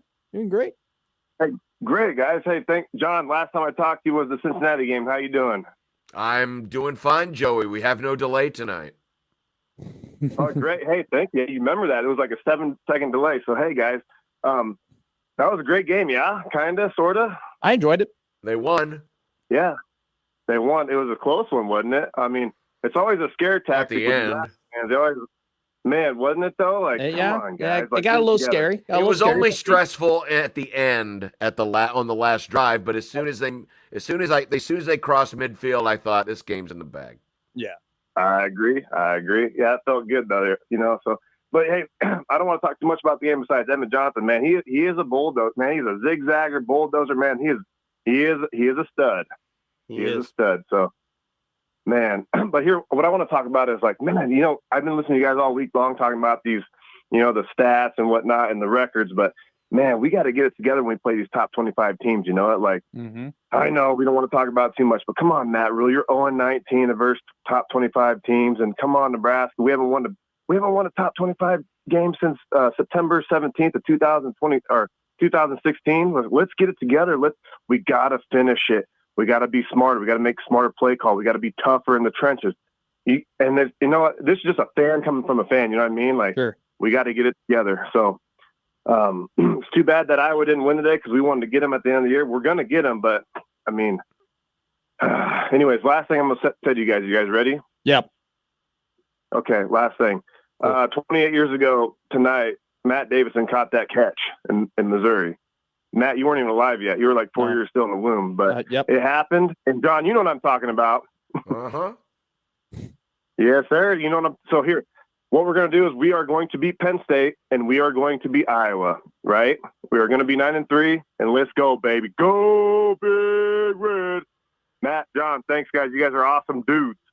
Thanks, Joey. Appreciate it. You're welcome. Yeah, I guess yesterday technically would have been the anniversary of Matt Davison's catch in the 1997 Missouri game. Congratulations. That was a much different feeling back then. Much different feeling. Look, I think, I said this to you at the round table, John, for Michigan, right? That we were talking about the Michigan game and you said like this is the next step in terms of Nebraska needs to beat a ranked team, right, to take that next step as a program. And you were right. I mean, that's a big step that Nebraska needs to take. But I thought the even bigger step we needed to see from Nebraska this season was winning the games you quote unquote should win, right?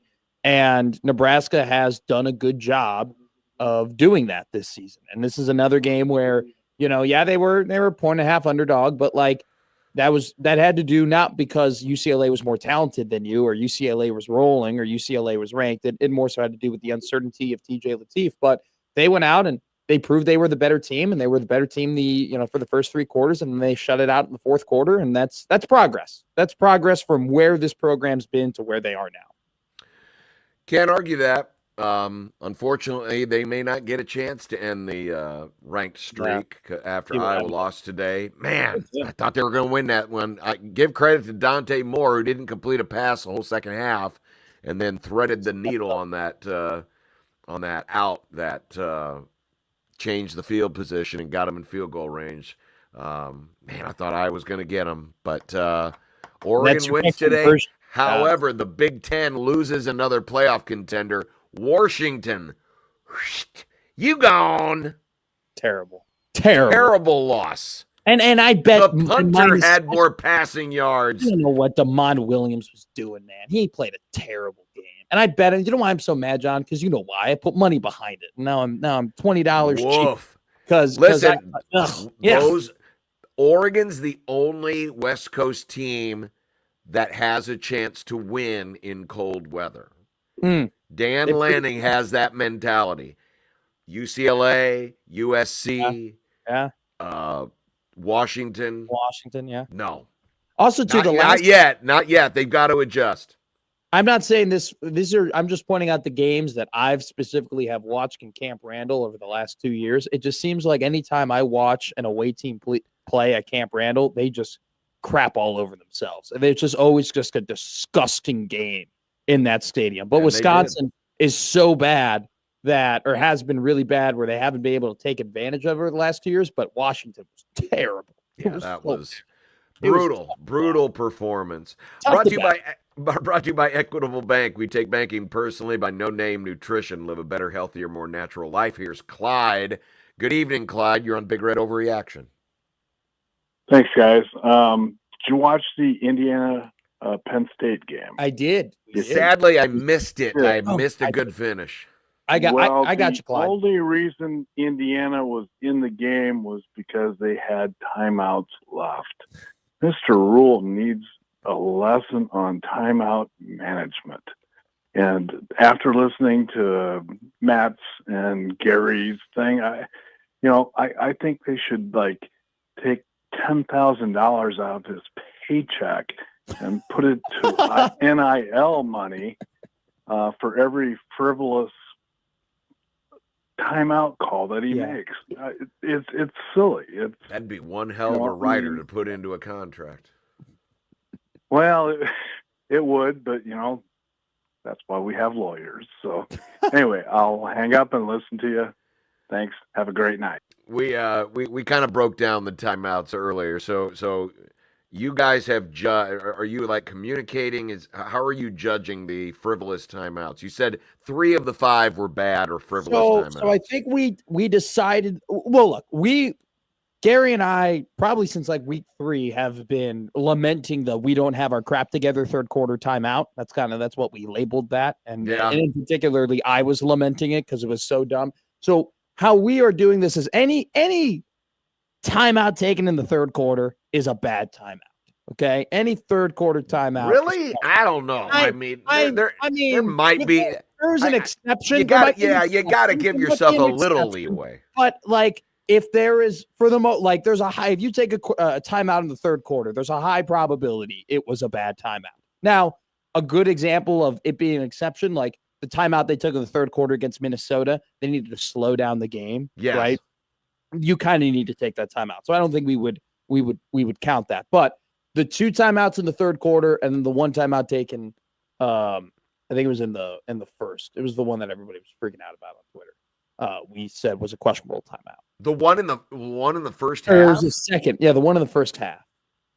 The one he took after UCLA got.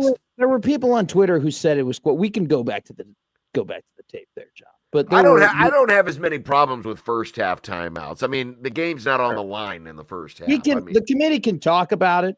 We did take it to a what do people think on Twitter vote, and people thought it would be considered a questionable timeout. And so that's where we marked it. So just going over the standings, though, you have 18 total timeouts, 2 questionable timeouts. Josh has 16 total timeouts, 4 of them being questionable. Nick has 12 total timeouts, 3 of them being questionable. I've gone for 21 total timeouts, 6 of them being questionable. Gary has 17 timeouts, 7 of them, or 19 timeouts, 7 of them being questionable. And Connor Happer has 19 timeouts. They both, and also 7 being questionable. So Connor and Gary both agree with one another. Connor also made a great graphic that is on his Twitter that people should go and check out. It's incredible. It's a great game. Okay. Here's Jake up next on the Jay Stennett Contracting Hotline. Good evening, Jake. You hear me? We hear you. Yeah. I have one question for you, Matt. Yes. What are you chewing? Chewing? I'm not chewing anything. Yeah, you have a dip in, don't you? Oh, I don't know. I don't. No dip for me. I just have fat lips, Jake. I just had big lips. There's no way. No. Yeah, that's on me then. What do you guys think about the offensive strategy to do the RPO? Plus, with the Okay, well, Jake, that's terrible. Jake's just a little lost tonight. We'll just move straight ahead. By the way, supporting sponsors of Overreaction are Dingman's Collision Center Mechanical Repair, Prairie Flower Casino, Play Longer, Win More, and Peerless Energy Systems, your local compressed air systems experts. 402-951-1620. Get in now. Here's Noah. Hi, Noah. You're up next. Please do better than Jake. Hey, guys. Nobody had mentioned it yet, but I've seen it mentioned a lot on the message boards. I thought Carter Nelson was getting quite a few snaps. I mean, granted, he wasn't getting, like, we weren't targeting him or anything, but he was out there quite a bit. And then also, I just want to ask John, why do you sign up for these shows? Because you sound miserable, and you sound as miserable as you did when Ryan Kalkbrenner supposedly had mono twice against Nebraska.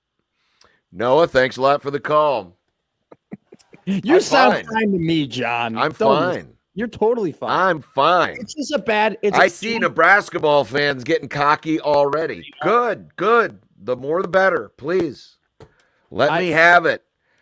You'll light up my Twitter anyway, like you usually do. Best fans in America. Blah blah blah. This is by the way, John, a bad contrast for you in the fact that they put the 23-year-old with you who has a lot of energy come 12 o'clock and is used to these late nights from. So you're. I might be my high energy might be rubbing down thinking that you're low energy, but I don't think you're low energy at all. No, I'm actually fine. You're I'm actually fine. I'm listen, there wasn't a lot to be excitable about in this game. Excitable from the standpoint of, having to be overly emotional. I thought Nebraska played a very smart game. I thought TJ was fantastic tonight. Emmett was great.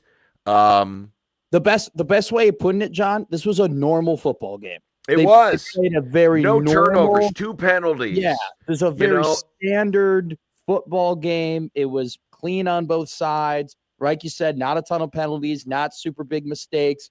Nebraska didn't trip over themselves. These are games that normal programs kind of play, and Nebraska hasn't been a normal program in forever. That's right. So we're not used to it, but this is just kind of what most teams go through in terms of football games. Like, this is just par for the course. You scored 28 points. You held the other team to less points, and you got the ball 5 minutes left, and you drained the clock. I have never seen this. Oh, you want a statistical oddity? Yes, I love these. Time of possession. Nebraska, 30 minutes. Wow. 0 seconds. UCLA, 30 minutes. Wow. 0 seconds. I have never seen that before. I'm sure it has happened, but I don't remember seeing it. Time of Gami. Time. T-O-P Agami. Time Agami. T-O-P Agami. Here's John. Hi, John. You're on Big Red Overreaction. Hey, guys. So I just have a question, and jumping ahead of the inevitable quarterback controversy coming up. Do you think that it's more important that Dana Holgorsen called short passing plays to get the ball out quick today for TJ Lateef when maybe Dylan could do the same things, but he's calling things where Dylan has to read 2 or 3 times to get the ball downfield? I'm just curious. Thanks. I'll hang up and listen. Well, one thing we haven't addressed yet, Matt. Okay. Is the freedom that they give Dylan in this offense. It's been talked about ad nauseum. Mm-hmm. How many of those plays where we've wondered aloud what was going on there were checks by Dylan? Great call. Right? Yeah. We don't know. They give Dylan a lot of freedom. I'm guessing tonight that if TJ did have some checks, and Matt Rule said that they would, but if he did have them, he's not gonna have the same menu as Dylan, right? Dylan's gonna have a Waffle House menu, whereas TJ might have a Raising Cane's menu, right? Because you're not gonna overload a freshman with a whole bunch of that stuff. That'll come with time. Just like last year, they weren't giving the same amount of freedom to Dylan last year as he has this year. It's just a natural part of the progression of being in the program an extra year, playing more games, all of that stuff. So a lot of what we have been critical of, maybe of Dana, we also need to dig in deeper, and we'll never know this answer because that's they're never going to tell us. But how many of those questionable plays were actually things that Dylan checked into and they were the wrong decision? And I've had this conversation with both Gary and Mike Schaefer on the air about how it's kind of tough to judge at times the play calling of Dana, because it's like we find out later sometimes in the press conference, they say, well, he checked into that, or Dylan made a great check, or, we were going to do this, but he saw something. I was like, they'll drop those tea leaves, but you can't tell really within game. So it's a really good point. Now, I know for a fact on that 3rd and 13 in the fourth quarter, he checked into that run for sure. I mean, he was screaming things and he was communicating, and it was 3rd and long, and then they got really close to the play clock, and then he snapped it and he handed off to Emmett. I have to think that was probably a pass play that TJ checked into for whatever reason. I wanted to address that because someone was in the comments saying, why did we run it again on 3rd down and long? I think that was an instance where, TJ probably checked into that because he saw something and they played the field position game. But you're right. I mean, it's you might have to evaluate that. I mean, if Nebraska, if Matt Rule and Dana Holgerson go back at the end of this season and look back at the 9 games that Dylan Raiola played and identified, hey, he made the wrong check or wrong call more oftentimes than not, yeah, that's a conversation that you probably have to have of maybe you give him a little bit less freedom to do that. But I don't know if Nebraska's problems have really stemmed from Dylan having too much freedom. I think it's just stemmed from trying to drop back in the pocket too often with a pass protection unit that's not that good. That hadn't been that good. Right. 402-951-1620, Jason at Contracting Hotline, brought to you by Equitable Bank. We take banking personally. And No Name Nutrition, live a better, healthier, more natural life. We got Kevin, we got Slim, we got David, we got Tom, and the line open for you at 402-951-1620 as Big Red Overreaction after a Nebraska 28-21 win over UCLA continues after these messages on 1620 The Zone and 1019 The Keg.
402-951-1620. Now back to Big Red Overreaction, presented with limited commercial interruption by Equitable Bank. We take banking personally. And by Prairie Flower Casino. Play longer, win more.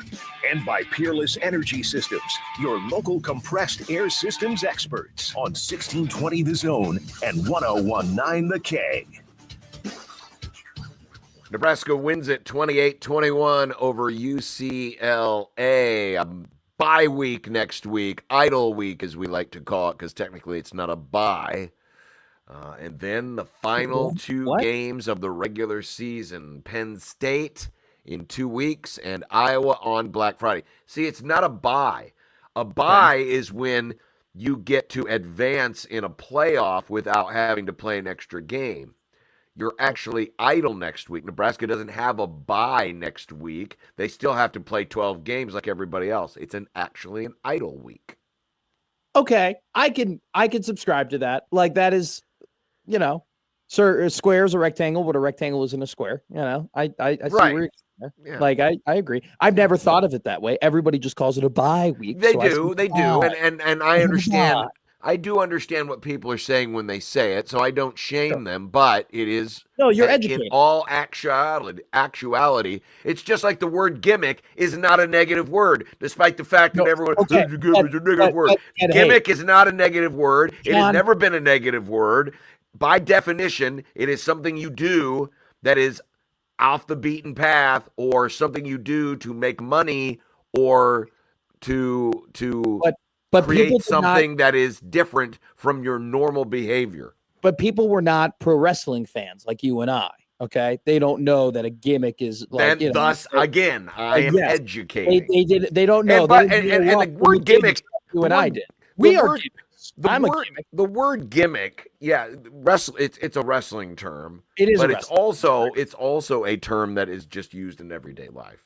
Yeah, there you go. It's not like you're educating the folks. Yeah. I always, every time I host with you, John Bishop, even though it's very minute, I always come out being a little bit smarter. I don't know how. I mean, you've hosted just about every one of these shows so far. No, I said host with you. That's what I'm saying. It's only the second one we've done. I know. Feels like we could do more. Well, this is my last dance, baby. This is it. Finally, the McMaster block is over. What do you mean block? There's no chunk. There's no McMaster chunk. It was just you had a big chunk. But it wasn't. How many shows? How many shows have you done this year? 9. 7? 9. That's a chunk. But John, it's not a chunk if it's the whole thing. All right. I mean, it's so you want it called something else. It's more than just a chunk. I did more than a chunk. All right. We'll figure out what to call it. We'll go to Tom here. Tom, you're on the Jason Contracting Hotline. What's up? Hey, fellas, how's it going? Going good. Great. I'm just wondering how much Raiola is going to get in the portal this offseason, because my boy Latif, he's the king of the hill, and he ain't ever coming down. And you know what? Between him and that other guy, I need a llama or whatever his name is, he was the better quarterback tonight. Go Big Red. There it is, John. You got it. There it is.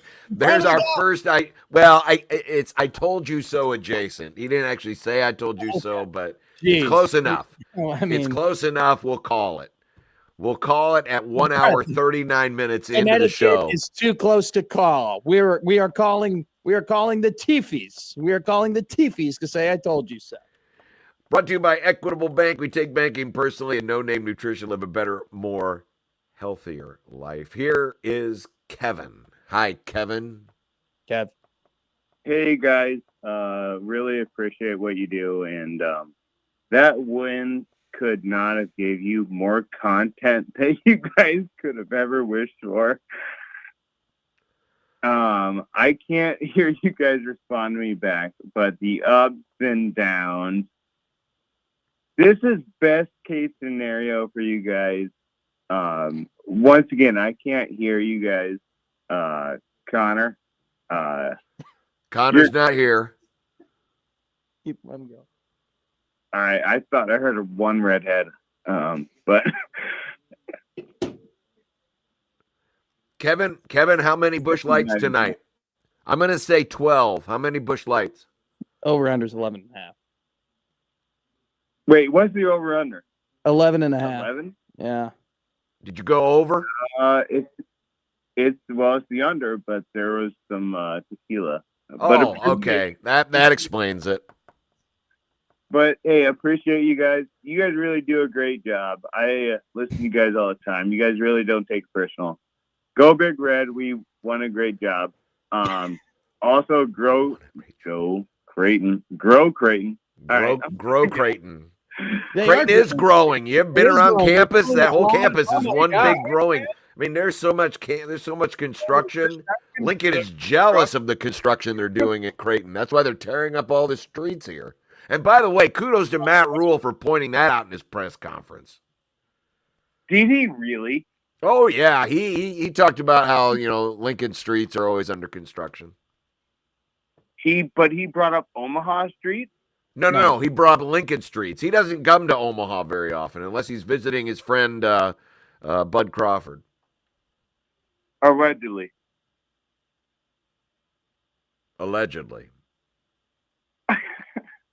All right. Hey, once again, you guys are doing great. Appreciate it. Thank you for taking my call. See you, Kevin. Good job, Kevin. He told me he promised not to swear, so he did good. He sounded did like good. Rob Manfred after that one World Series. You thrilled our fans. You remember that? Is that after the 2020 World Series? You thrilled our fans. That's what he sounded like. He was Rob Manfred. Brought to you by Dingman's Collision Center, Mechanical Repair, Prairie Flower Casino, Play Longer, Win More, and Peerless Energy Systems, your local compressed air systems experts. David. Hi, David. David. Dave. Hello, Dave. Dave's gone. Dave's gone. Dave's gone. I think people are starting to fade at 11 past I'm not 1. fading, baby. I'm good to go, my man. I'm having a good time. The Huskers won. DJ Lateef looked great. Emma Johnson's a Doak Walker Award type guy. Keona Davis was a wrecking ball, John. Andrew Marshall's going to get drafted. Talk about unless he's, I don't know how old. Is Marshall a sophomore? I thought he was a junior. Let me see here. I thought he's a junior too. I want to make sure though. He is a junior. Yeah, he's drafted. But he's going to get drafted. I thought Andrew Marshall played a really good game against USC, and he played a really good game against UCLA today. Slim is up next. Hi, Slim. Hey, is there anything better than drunk and passed out over Big Red Overreaction? No, nothing better. No, I agree. I mean, there's one play they always run that they didn't run tonight, is that pass to the sideline with the flat. But they made it a jailbreak screen tonight. I thought the offensive line played phenomenal. I mean, you give them a quarterback that just wants to run and let them block, not pass protect. They're not a pass protection team. It's like that Jevia from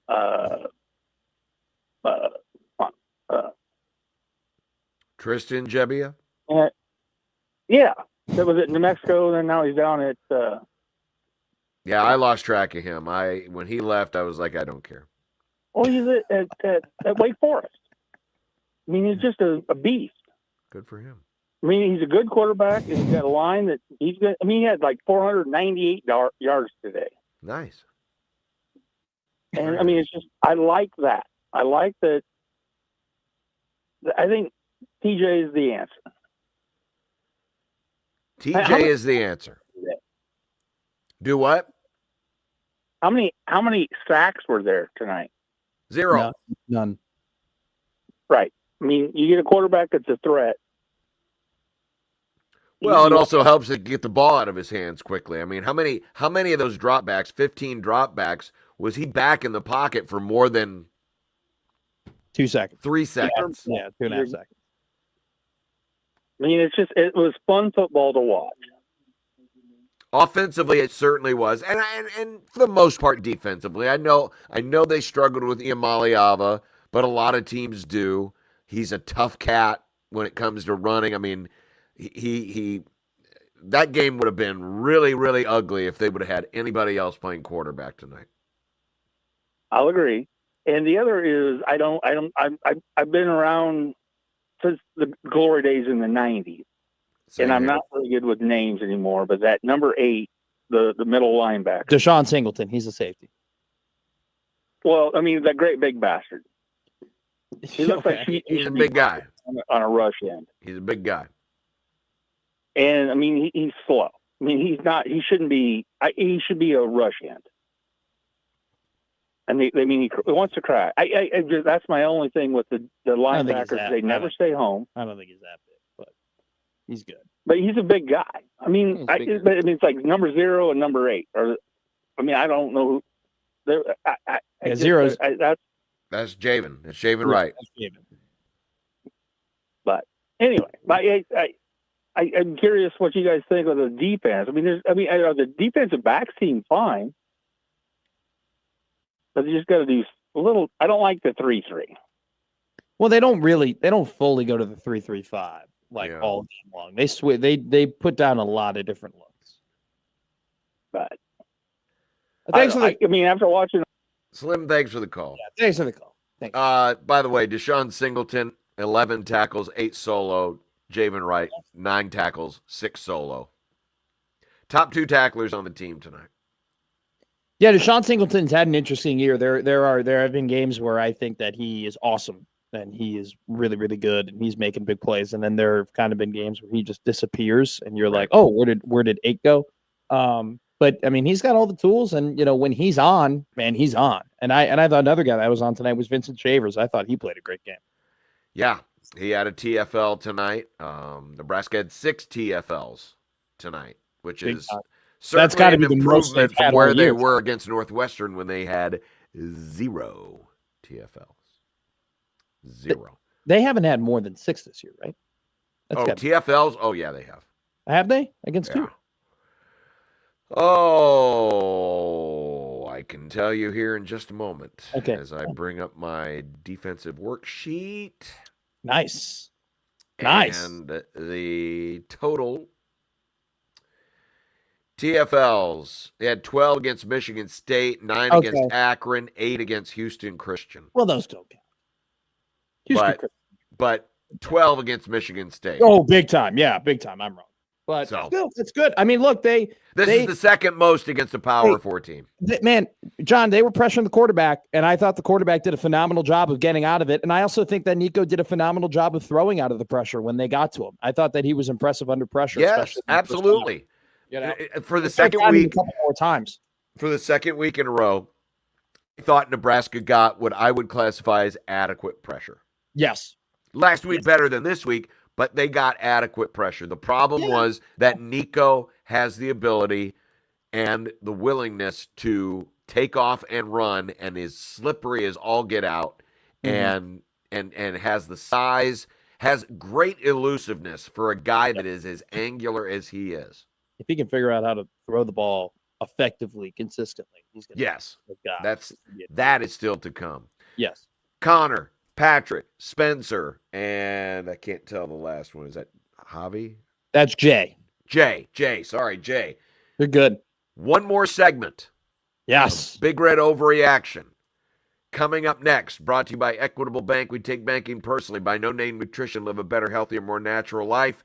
By Dingman's Collision Center Mechanical Repair. By Prairie Flower Casino, play longer, win more. And by Peerless Energy Systems, your local compressed air systems experts. We return for last call on 1620 The Zone and 1019 The King.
Now back to Big Red Overreaction, presented with limited commercial interruption by Equitable Bank. We take banking personally, and by Dingman's Collision Center and Mechanical Repair on 1620 The Zone and 1019 The K.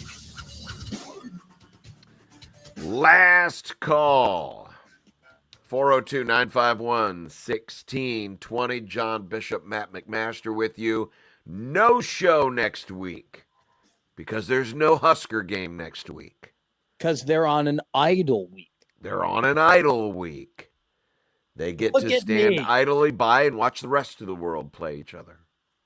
And it'll be a bye week where we don't joke that, like, hey, I bet they're going to lose the bye week. That might be one of I'm over that joke. Everyone goes, oh, they'll find a way to lose the bye. I'm over that. It's not funny anymore. It used to be funny. Well, we'll come up with new material. We'll come up with new material.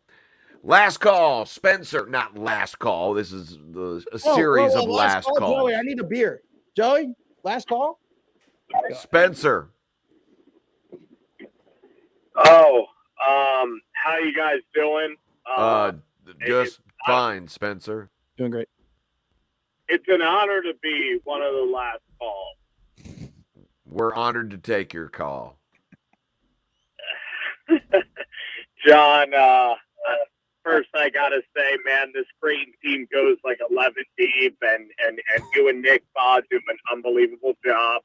I'm calling from outside of Philadelphia, Pennsylvania, and you're an absolute rock, my friend. Thank you, Spencer. Man, you're calling from Philly. It's 2:23 there. Hell yeah, Spencer. Oh, it's 2:23, but last call just ended in Philly, actually. Are there any good cheesesteak places open at 2:23 at night, or do they all close early?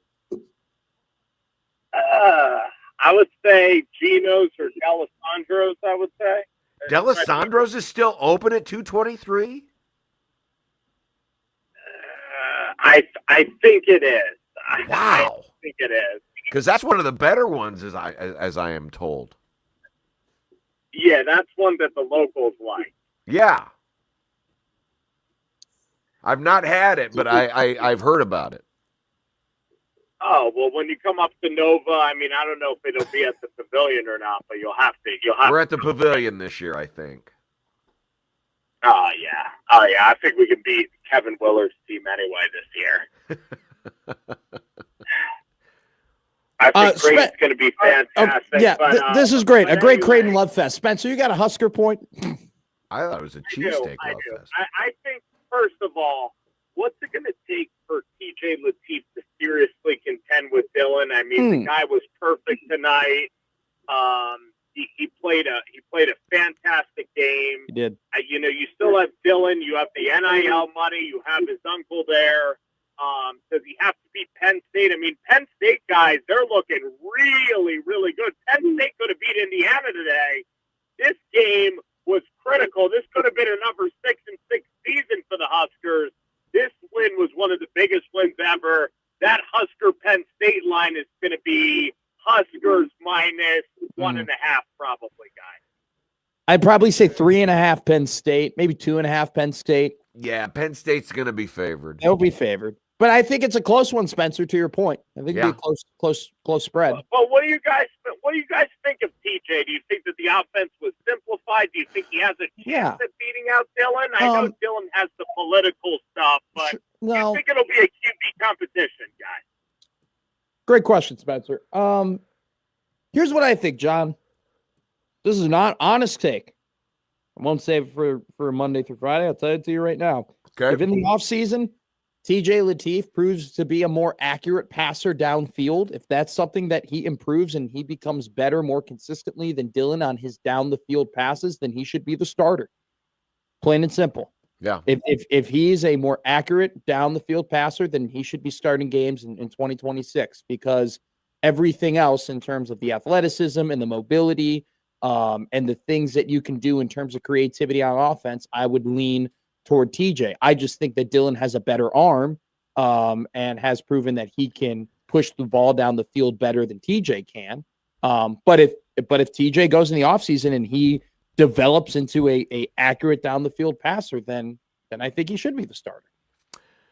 I hate to cop out, but ask me after the season. Let's see how he does, Sure. right? Sure. Let's face it, the 3 extended times, well, I guess we'll say 4 because he did play most of a half, that we've seen him, 2 were against tomato cans. Tonight was against the worst Big Ten defense that Nebraska's seen. And then USC, And he still clearly, John, they were still very, I don't want to call them, I hate the word hesitant because it comes off as like a negative connotation. They were just more careful with how they were using him. They didn't put him in a lot of precarious. They didn't put him in as many dangerous situations and take as many risks with him as they would with Dylan. And again, they were ahead of the chains big time all night long, which made all the play calling so much easier. Right? But part of the reason why they were able to get ahead of the sticks was because he could use his feet and he could run. Yes. And so, there's a give and take, but it's plain and simple. The gap between, it's just clear to me that the coaching staff thinks that the gap between TJ's ability to throw the ball and Dylan's ability to throw the ball is so big that you have to start Dylan. And Dylan also is incredibly talented. I'm not taking anything away from Dylan. Yeah, right now there's not a quarterback controversy because we don't have 2 healthy quarterbacks. That doesn't come till next year. Yeah. And again, let's see what he does when the sledding gets tougher, and it will get tougher in 2 weeks. It will. Here's Connor. Hi, Connor. You're on Big Red Overreaction. Oh, Connor couldn't make it. Maybe he heard the cheesesteak conversation and immediately got in his car. That was actually a very, very nice cheesesteak conversation. It was very intelligent. D'Alessandro's is one of the better ones in Philadelphia, so I am told. This is Patrick. Hi, Patrick. What's up, Patrick? Pat? Oh, God. Yeah. Come on, Pat. Another cheesesteak victim. Jay. Jay, are you going to be the last call? I guess I am going to be the last call. Okay. Well, there's one more on the line right now, but we'll see. Go ahead, Jay. Hey, guys. So I was going to ask some questions about Dylan versus TJ, but I guess you kind of answered those on the last call. I just want to point out, I've been watching a lot of football today, and I don't think our defense is as bad as people are pointing out. I just don't get it. I know our run defense is limited, but really, we're like, if you look at Ty and you look at Nash last year, if we had those guys on this team this year, would we be undefeated? Ooh, I don't know if I'd go that far, but I wouldn't go that far. They'd have at least one fewer loss. Yeah, I agree with that. Yeah. No, I think we get frowned on a little bit, and we shouldn't. I guess my point is, I just don't think we're that far off. I know it's frustrating for people, but here we sit at 7-2 or 7-3, 7-3, 7-3, and look at this team over the past 6 years, and people are just down on us. I just don't get it. I don't sense that people are that down. I think this team. I don't. This team has flaws, and people are willing to point those flaws out. Sure. But I don't think it's necessarily a complete negativity toward the team at this point. But I see. I know what you're saying, because there are a lot of people who bring up, there's no pass rush. John Butler needs to be better, and the D line isn't that good, and hey, the O line, and we get into this, and we point out the flaws of this team. But I wouldn't say there's an overall negativity surrounding the Huskers. Look, guys, I'm a Broncos fan too. Sure. So I guess maybe I'm a little hypersensitive on this, right? Because I'm like, here we are, as a Denver fan, we're sitting at 8-2, and everybody's like, you're fried, right? Well, and maybe we are, but I look at Nebraska. I'm like, we're moving in the right direction, and I just feel like people are just rules. He's too verbose. He's too, this and that. And I'm like, no, guys, we're moving in the right direction. Let's just be a little patient here. Look, everybody, like what 2 years ago was all up on the hype train for Colorado, and look at what they're doing now, right? Yeah. Patience. Good point. Thank you, Jay. Appreciate it. Jay, appreciate it. I see that my upset pick worked today. I didn't check on it. UConn won today. Look at the Big East kicking the ACC's ass. I love it. Yeah, I had a bad day. That's my upset special, baby. Always pick the Big East. Football capital of the world, Stores, Connecticut. Is that on your wall somewhere? Always pick the Big East. Yep, it is somewhere. Blake, you get the honor of being last call. Well, fellas, enjoy your Kathy. Enjoy your bye. Bye. Okay, well, that was it. All right. You know what? It's 1:30. It's a hell of a way to end it, John Bishop. Yeah, it's not the greatest, but it'll have to do for tonight. Listen, Nebraska won. TJ Lateef played very well. Emmett Johnson becomes the first Nebraska running back to both receive and rush for 100 yards in the same game. Wild stat. Nebraska 7-3, first guaranteed winning regular season since 2016. A much-needed idle week to get some guys healthy, and then a 2-game run to possibly 9 wins. I have set that bar at the beginning of the season. I wasn't going to count this as a year 3 Matt Rule unless they got to 9 wins. I agree. They've got a chance. They have an Now, there won't be a player spoiler roll in there because Iowa lost today, and we obviously know what Penn State has. But you got a chance to really end this regular season on a high note, play for a New Year's Day bowl with 2 wins, because you'll definitely be in that ReliaQuest, Outback, whatever they call these games anymore. New Year's Day bowl games, high-profile games on a playoff day. All of that's on the table in the last 2 games of the season. What more can you ask for? I couldn't agree more.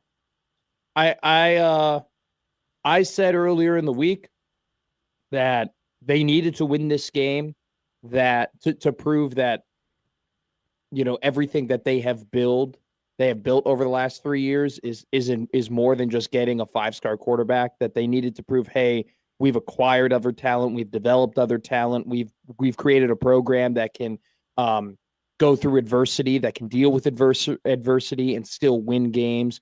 And I also kind of dropped the culture word and said, look, if you have this great of a culture that you're always claiming you do, and you've built this thing up, then you go ahead and you persevere from your quarterback going down, and everybody kind of picks up the slack and wins a football game. They did that today. You know, there were guys on the offensive end and defensive end who did their part and then some. And then you had a quarterback, a true freshman quarterback that you picked, that you recruited, that you beat other really good teams out to get. You had them ready.